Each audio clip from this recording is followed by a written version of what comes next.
یہ بات ہے 6 جون 1256 عیسوی کی۔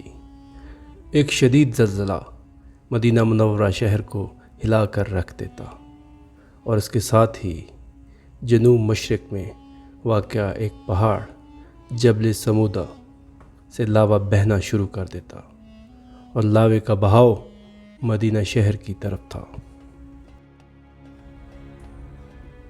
اس وقت ہم اس مقام کی طرف سفر کر رہے ہیں جہاں 1256 میں زمین میں شگاف پڑا اور لاوا مدینہ شہر کی طرف بہنے لگا۔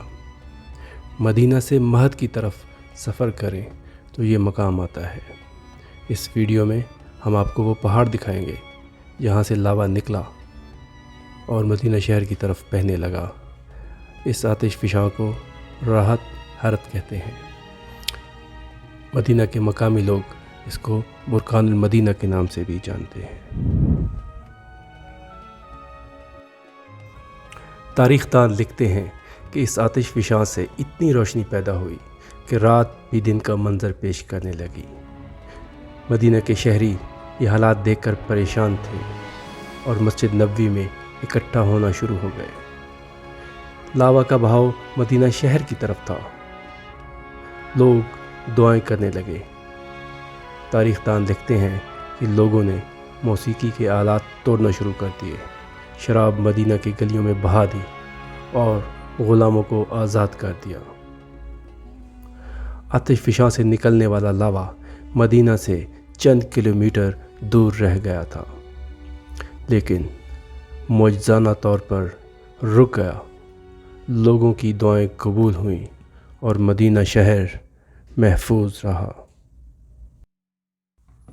بہت سارے تاریخ دانوں نے اس واقعہ کے بارے میں لکھا، جن میں ابن کثیر، قرطبی، ابو شامہ اور ابن حجر شامل ہیں۔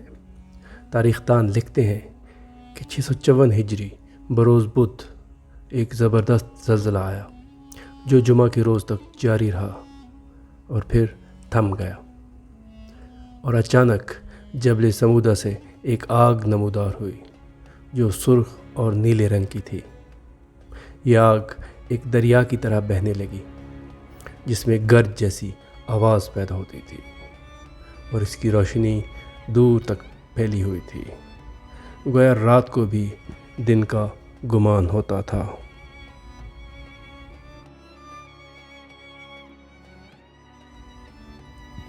صحیح بخاری کی ایک روایت کے مطابق نبی کریم صلی اللہ علیہ وسلم نے اس واقعہ کی پیشن گوئی کی تھی۔ آپ نے فرمایا تھا کہ قرب قیامت کی ایک نشانی یہ بھی ہے کہ مدینہ سے ایک آگ نمودار ہوگی جس کی روشنی بصرہ میں اونٹوں کی گردن پر پڑے گی۔ حضرت سلمان فارسی جب مدینہ کی طرف سفر کر رہے تھے تو آپ کو نبی و آخر زمان کی ایک نشانی یہ بھی بتائی گئی تھی کہ آپ جہاں پر قیام کریں گے وہ جگہ 2 آتش فشانی پہاڑوں کے درمیان ہوگی۔